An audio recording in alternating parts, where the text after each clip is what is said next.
Hello सांग मैंने केमिति अछंती आशा करछे समस्ते बहुत भलरे थिबे।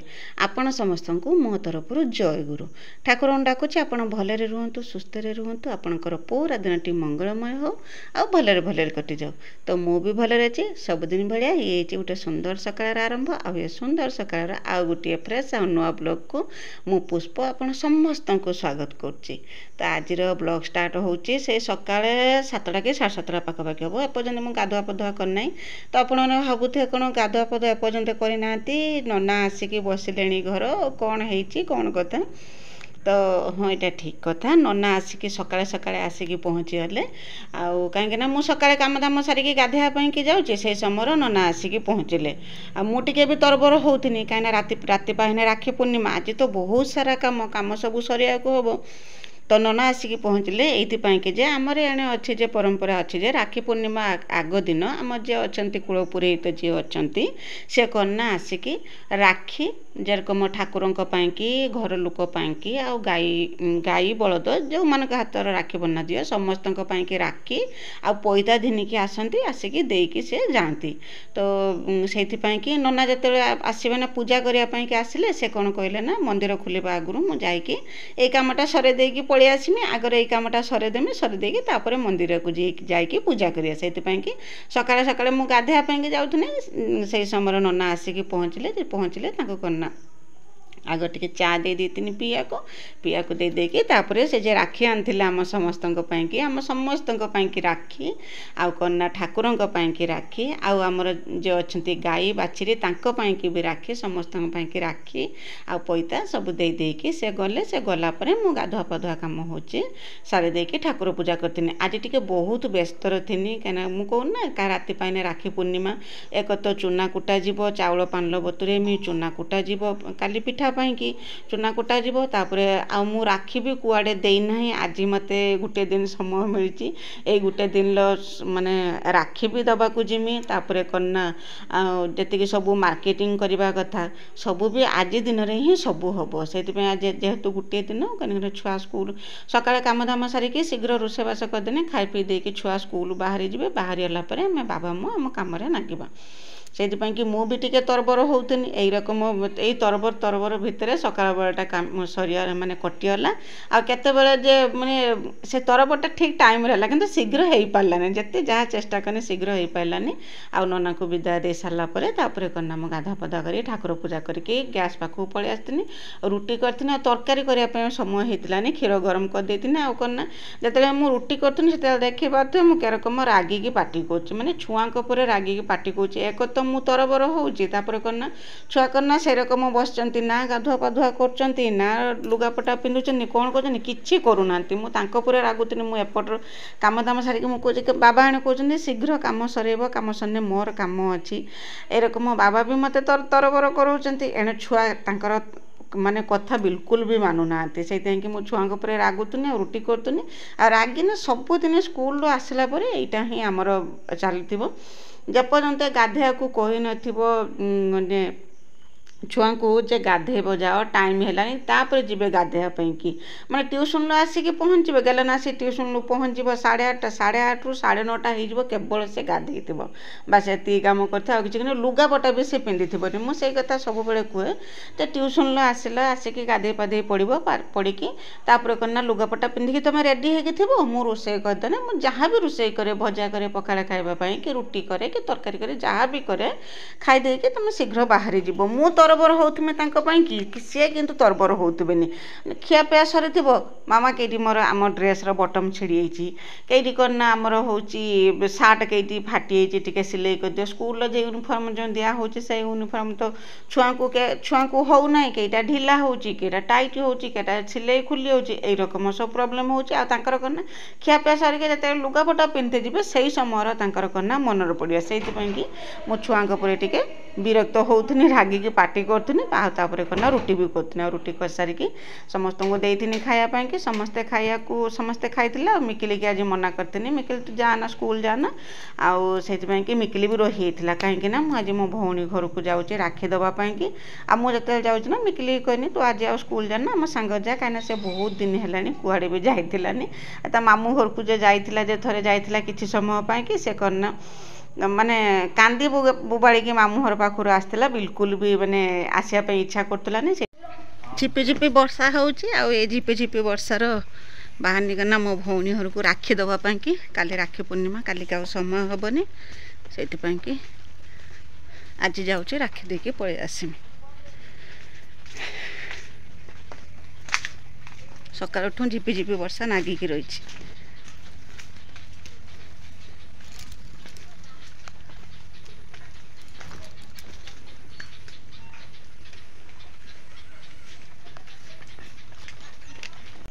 ତାପରେ ଯାଇକି ଆମେ ଛକର ପହଞ୍ଚିଥିଲେ। ଛକର ଯାଇକି ରାକ୍ଷୀ କିଣିଥିଲି ଯେତିକି ରାକ୍ଷୀ ମୋର ଦରକାର ଯେରକମ ମୋ ଭାଇ ପାଇଁକି ଭିଣେଇ ପାଇଁକି ସମସ୍ତଙ୍କ ପାଇଁକି ଯେଉଁ ରାକ୍ଷୀ ଦରକାର ସେଇଠି ରାକ୍ଷୀ କିଣିଥିଲେ। ରାକ୍ଷୀ ମିଠା ସବୁ କିଣାକିଣି କରିକି ଯାଇକି ମୋ ଭଉଣୀ ଘର ପାଖକୁ ଯାଇଥିଲେ।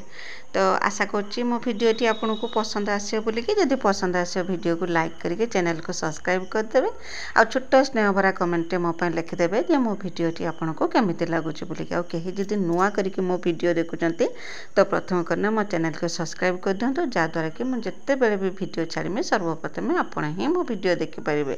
ଆଉ ହଁ ମୋ ଭିଡ଼ିଓକୁ ଆପଣଙ୍କ ଫ୍ୟାମିଲି ଫ୍ରେଣ୍ଡମାନଙ୍କ ସହିତ ଟିକେ ସେୟାର କରିଦେବେ ତ ମୋତେ ବି ଟିକେ ସପୋର୍ଟ ହେବ। କାହିଁକି ନା ଆପଣଙ୍କର ସପୋର୍ଟ ଆଉ ଭଲ ପାଇବା ମୋତେ ୟୁଟ୍ୟୁବରେ ଭିଡ଼ିଓ ବନେଇବା ପାଇଁକି ପ୍ରେରଣା ଯୋଗାଉଛି ତା ସାଙ୍ଗରେ ସାହସ ମଧ୍ୟ ଦେଉଛି। ତ ଯାଇକି ଦୋକାନରେ ପହଞ୍ଚିଲା ମାନେ ପୁରା ଭଳିକି ରାକ୍ଷୀର ପୁରା ମାନେ କ'ଣ ନା ଭଣ୍ଡାର ଥିଲା। ସେଇଠି କେଇଟା କିଣିମି କେଇଟା ନ କିଣିମି କିଛି ଭାବି ପାରିଲିନି। ଯାହା ହଉ ତାରି ଭିତରୁ ପସନ୍ଦ କରିକି ରାକ୍ଷୀ କିଣିଥିଲି। କିଣିକି ଆଉ କ'ଣ ନା ବାବା ମୁଁ ମିକିଲି ଆଉ ମାନେ ଆମେ ବାହାରି ଯାଇଥିଲେ ମୋ ଭଉଣୀ ଘରକୁ ଯିବା ପାଇଁକି। ଭଉଣୀ ଘର ମୋ ବାପ ଘର ପାଖରୁ ଭଉଣୀ ଘର ଯେତିକି ଦୂର ତାଠୁ ଟିକେ ଦୂର ଆମ ଘର, କିନ୍ତୁ ଆମ ଘରଠୁ ଟିକେ ବୁଲିକି ଯିବାକୁ ପଡ଼େ ଭଉଣୀ ଘର ପାଖକୁ। ବେଶୀ ଦୂର ନୁହେଁ, ଟିକେ ମାନେ ଲାଗିଯାଏ ମୋ ବାପ ଘର କତୁରୁ ଆମ ଘରକୁ 15 ମିନିଟ୍ ସମୟ ଲାଗେ ନା, ସେଠି 20 ମିନିଟ୍ କି 25 ମିନିଟ୍ ସମୟ ଲାଗେ ଭଉଣୀ ଘରକୁ ଯାଇକି ପହଞ୍ଚିବା ପାଇଁକି। ତାପରେ ଆମେ ବାହାରି ଯାଇଥିଲେ। ସେଟା ମାନେ ସକାଳେ ସେଇ 11ଟା 11:30 ପାଖାପାଖି ହେବ ସମୟ ଆମେ ଯାଇକି ଯେଉଁ ପହଞ୍ଚିଥିଲେ ତାଙ୍କ ଘର ପାଖରେ। କାହିଁକିନା ସକାଳେ କାମ ଦାମ ସାରିକି ବାହାରିଲା ବେଳକୁ ବର୍ଷା କରିନା ଝୁପୁ କରିକି ବର୍ଷା ଆରମ୍ଭ ହେଲା ଗାଧୁଆ ପାଧୁଆ ସରିଲା ବେଳକୁ। ଆଉ ସେ ବର୍ଷା ଟିକେ କମିଲାର ବର୍ଷା ଯେତେବେଳେ ଆମେ ବାହାରୁଥିଲେ ସେତେବେଳେ ବି ଝିପା ବର୍ଷା ହେଉଥିଲା। ସେଇଥର କରିନା ଆମେ ବାହାରିଥିଲେ, କିନ୍ତୁ ତାପରେ ବର୍ଷା କମିଯାଇଥିଲା। ତାପରେ ଆମେ ବାହାରିଥିଲେ ତାଙ୍କ ଘରକୁ ଯିବା ପାଇଁକି ସବୁଆଡ଼େ ପୁରା ସୁନ୍ଦର ରାସ୍ତା ସବୁ ବନାହେଇଛି। ଏଇ ରାସ୍ତା ଆଗରୁ କରିନା ଆବୁଡ଼ା କାବୁଡ଼ା ହେଇଥିଲା, ଭାଙ୍ଗି ରୁଜି ଯାଇଥିଲା। ଏବେ କରିନା ବହୁତ ସୁନ୍ଦର ରାସ୍ତା ହେଇଗଲାଣି। କିଛି ମାନେ ସାଙ୍ଗେ ଯାଇକି ଭଉଣୀ ଘର କତିରେ ପହଞ୍ଚି ଯାଇଥିଲି। ଆଉ ଟିକେ ବହୁତ ଖୁସି ଲାଗୁଥିଲା କାହିଁକିନା ଆଉ ବହୁତ ଦିନ ପରେ ଦେଖା ସାକ୍ଷାତ ହୁଏ ନା, ସେଇଥିପାଇଁକି ବହୁତ ଖୁସି ଲାଗେ। ମୁଁ ତ ଫୋନ୍ କରିଦେଇଥିଲି ଯେ ମୋ ଭଉଣୀକି ମୁଁ ଯାଉଛି ବୋଲିକି। ଯେତେବେଳେ ଆମେ ଘରୁ ବାହାରିଥିଲେ ମୋ ବଡ଼ ଭଉଣୀକି ବହୁତ ଥର ତ ତାଙ୍କୁ ଦେଖିଥିବେ ଭିଡ଼ିଓରେ ଦେଖିଥିବେ।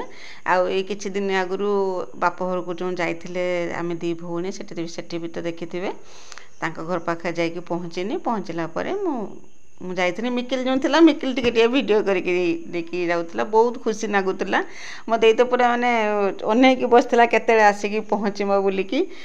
ଅଟକଉଥିଲା ବି ରହିକି ଯିବ ମାନେ ଖିଆପିଆ କରିକି ରହିକି ଯିବ ବୋଲି, କିନ୍ତୁ ଆମ ପାଖରେ ସମୟ ଥିଲାନି ରହିବା ପାଇଁକି। ବେଶୀ ସମୟ ରହିଥିଲେନି, ଘଣ୍ଟେ 1.5 ଘଣ୍ଟା ଖଣ୍ଡେ ରହିକି ତାଙ୍କ ଘର ପାଖରେ ଟିକେ ଜଳଖିଆ ପତ୍ର ଯାହା ଯେରକମ ଦେଇଥିଲା ଟିକେ ଖିଆପିଆ କରିଥିଲେ।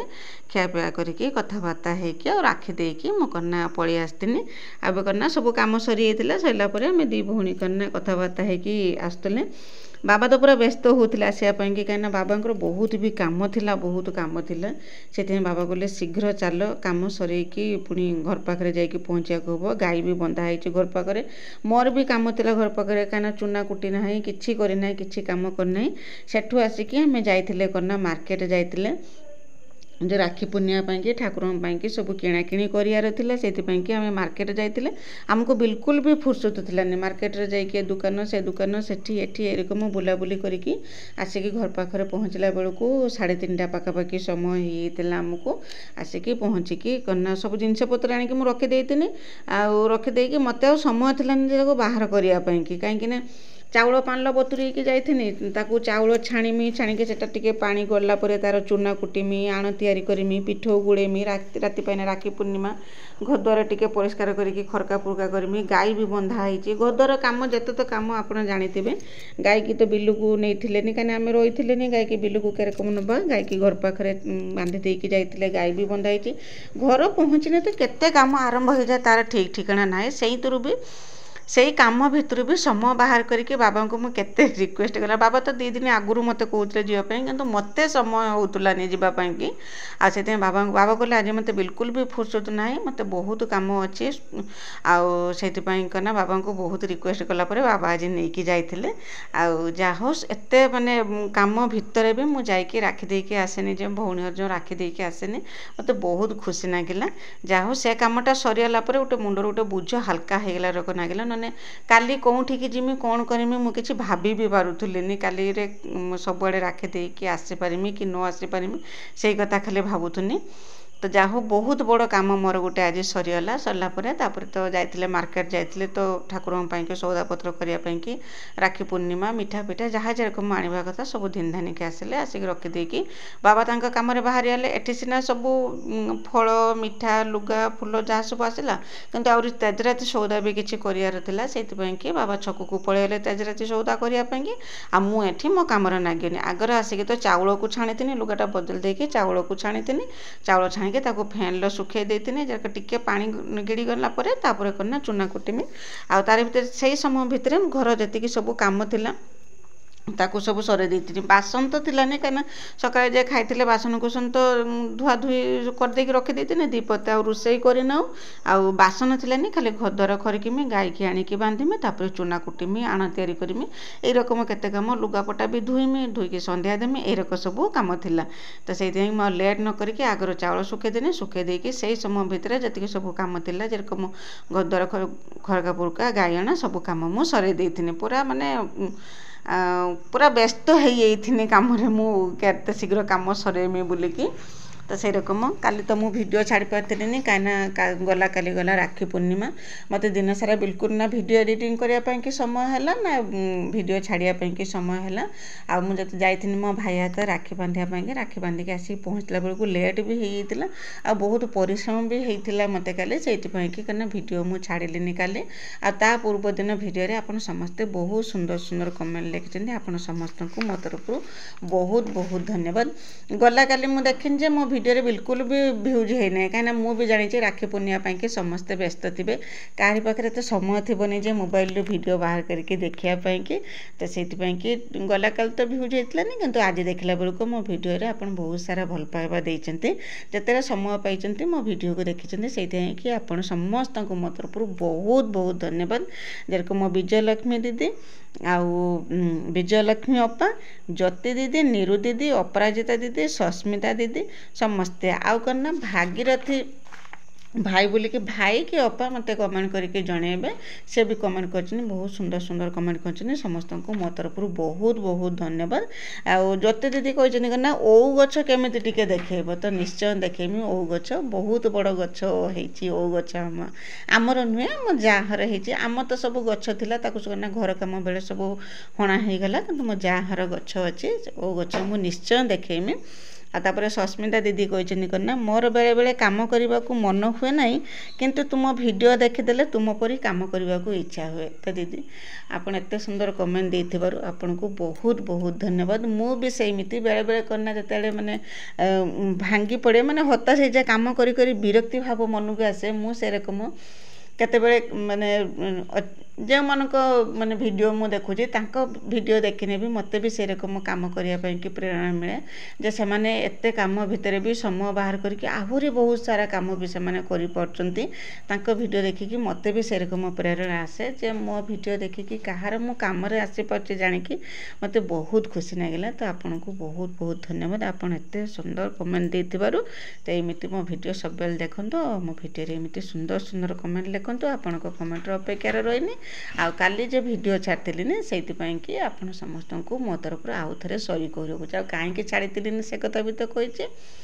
ତ ଯେତେବେଳେ ବି ମୁଁ କହୁଛି ସେରକମ ବେଶୀ କିଛି ଅସୁବିଧା ନହେଲେ ମୁଁ ଭିଡ଼ିଓ ଦେବା କେବେ ବନ୍ଦ କରେ ନାହିଁ, ଖୁସିର କେବେ ବନ୍ଦ କରେ ନାହିଁ। ବହୁତ ପରିଶ୍ରମ ହେଇଥିଲା ନା, ଖାଲି ସେ ସର୍ଟ ଭିଡ଼ିଓଟେ ମୁଁ କାଲି ଛାଡ଼ିଥିନି, ଯେ ମୋ ଭାଇ ହାତରେ ମୁଁ ରାକ୍ଷୀ ବାନ୍ଧୁଛି, ଆଉ ସେତିକି ହିଁ ଛାଡ଼ିଥିନି। ମୋତେ ଆଉ ମାନେ ବିଲକୁଲ ବି ଇଚ୍ଛା ହେଇଥିଲାନି ଭିଡ଼ିଓ ଏଡ଼ିଟିଂ କରିବା ପାଇଁକି, ମାନେ କରିବା ପାଇଁ ମୋତେ ସମୟ ହେଇଥିଲାନି। ଆଉ ତାପରେ ସନ୍ଧ୍ୟା ହେଇଯାଇଥିଲା ଯେତେବେଳେ ବିଲକୁଲ ବି ମାନେ ଭିଡ଼ିଓ ପାଇଁକି ଇଚ୍ଛା ହେଇନଥିଲା।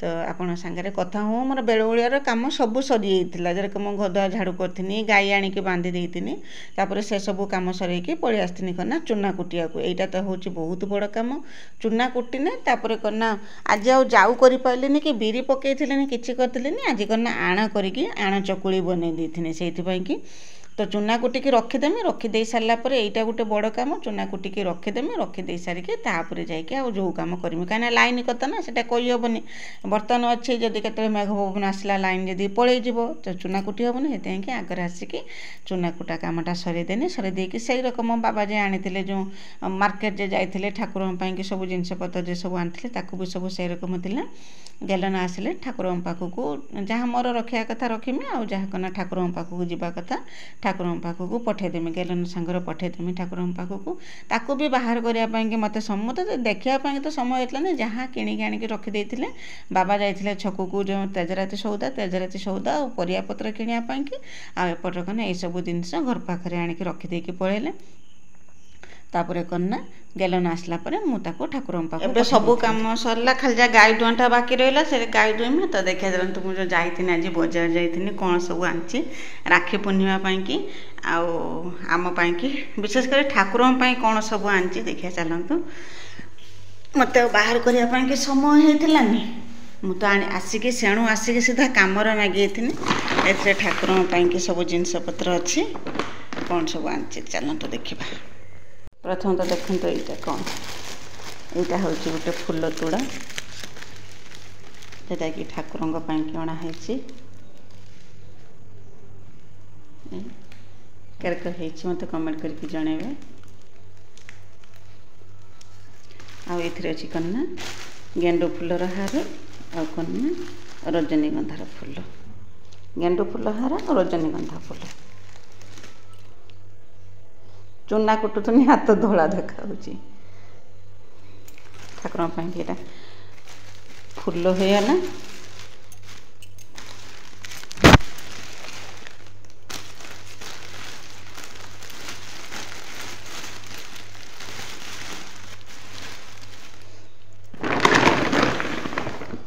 ତାପରେ ଏଥିରେ ଅଛି ମିଠା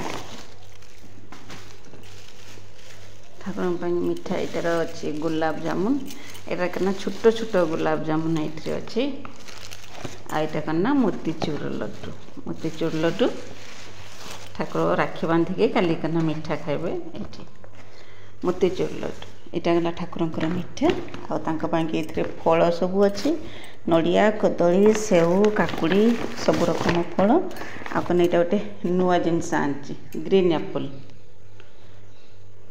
ମୁଁ ଦେଖିଥିଲି ଆଗରୁ କିନ୍ତୁ କେହି ବେଳେ ଆଣିଥିଲିନି ଆଜି ଦିନିକି ଆସିନି ଗ୍ରୀନ୍ ଆପଲ୍ ଆଉ ଗୋଟେ କ'ଣ ଜିନିଷ ଅଛି ତା ନାଁ କ'ଣ ଆଳୁ ଭର୍ବା ନା କ'ଣ କହିଲେ କିସ ମୁଁ ଆଉ ତା ନାଁ ଜାଣିପାରିଲିନି ଏଇଟା ପୁରା ନୂଆ ଜିନିଷ ନୂଆ ପ୍ରକାରର ଫଳ ସେଟା ଏରକମ ଫଳ ଯଦି ଆପଣ ଯଦି କୁଆଡ଼େ ଦେଖିଛନ୍ତି ଯଦି କୁଆଡ଼େ ତ ମୋତେ କହିବେ ଏଇଟା যেরকম কোন সীতাফল না রামফল আসে যে অরেঞ্জ কলর এটা সেই রকম জিনিস কোন এটা আলু ভরবা না গোটে কোন কোন য়া না কହୁଛନ୍ତି য়া না কোন মু জানিনি কি কেবে খাই নাই কি কেবে দেখি বি থিলিনি তো এইটা কোন পাচি ହେଇଛି পুরা মানে নরম নরম লাগুଛି এটা টিকে টাণ ଅଛି ପାଚିଛି କିନ୍ତୁ ୟା ଭଳିଆ ନରମ ହେଇନି ତ କାଟିନେ ବି କେରକ ଜଣା ପଡ଼ିବ ସେଟା କାଟିଲା ପରେ ଠାକୁରଙ୍କ ପାଖରେ କାଟିନେ ଜଣା ପଡ଼ିବ ଆଉ ତ ଏ ସବୁ ଫଳ ନଡ଼ିଆ କଦଳୀ ଆଉ ସେଉ ଅଙ୍ଗୁର କାକୁଡ଼ି ବେଦନା ଏରଙ୍କ ସବୁ ଜିନିଷ ରହିଛି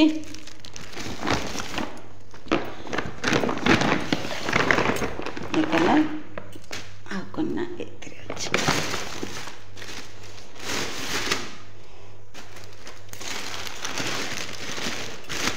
ଏଇଟା କନା ଯେଉଁ ୱାଇପର ଏ ଯେ କିଚେନଟା ଯେଉଁ ସଫା କରୁଛି ମୁଁ ତାକୁ ନା ଯେ ପାଣି ସବୁ ରହୁଛି ମୋ ହାତରେ ତାକୁ ପାଉଛି ନା ଆଉ ସେଥିପାଇଁକି ଆଜି ଯେତେବେଳେ ଯାଇଥିଲି ମାର୍କେଟ ଯାଇଥିଲି ମନରେ ପଡ଼ିଲା ସେଇଥିପାଇଁକି ଗୋଟେ ୱାଇପର ଆଣିଛି ଏଥିରେ ଅଛି କନା ଠାକୁରଙ୍କ ପାଇଁକି ଲୁଗା ଧୋତି ଚହମି ଅଛି ଠାକୁରଙ୍କ ପାଇଁକି ଏଥିରେ ଆଉ ଏଇଟା ଦେଖ ଆଉ ମୁଁ ଦେଖିଆ ଯାଇଥିଲି ଯେତେବେଳେ ମାର୍କେଟ ଲୁଗା ଦୋକାନ ଯେତେବେଳେ ଯାଇଥିଲି ଆଉ ମୁଁ ଦେଖିକି ବି ଲୁଭ ହେଲା ଗୋଟେ ମୋ ପାଇଁକି ଗୋଟେ ଶାଢ଼ୀ ଆଣିଛି ଏଇ କେରକ ଲାଗୁଛି ମୋ ଶାଢ଼ୀଟା ମୋତେ କମେଣ୍ଟ କରିକି ଜଣେଇବେ। এই ଶାଢ଼ୀଟା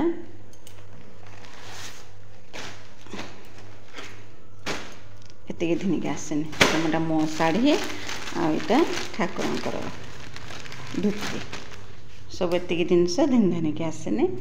ଆଉ ବେଶୀ କିଛି ତ କିଣାକିଣି କରିନେ, ଯାହା ଆମର ଅଭାବୀ ସଂସାର, ଏ ଅଭାବୀ ସଂସାର ଭିତରେ ଯାହା ଯେରକମ ପାଇଛେ ଦିନିକି ଆସିଛେ।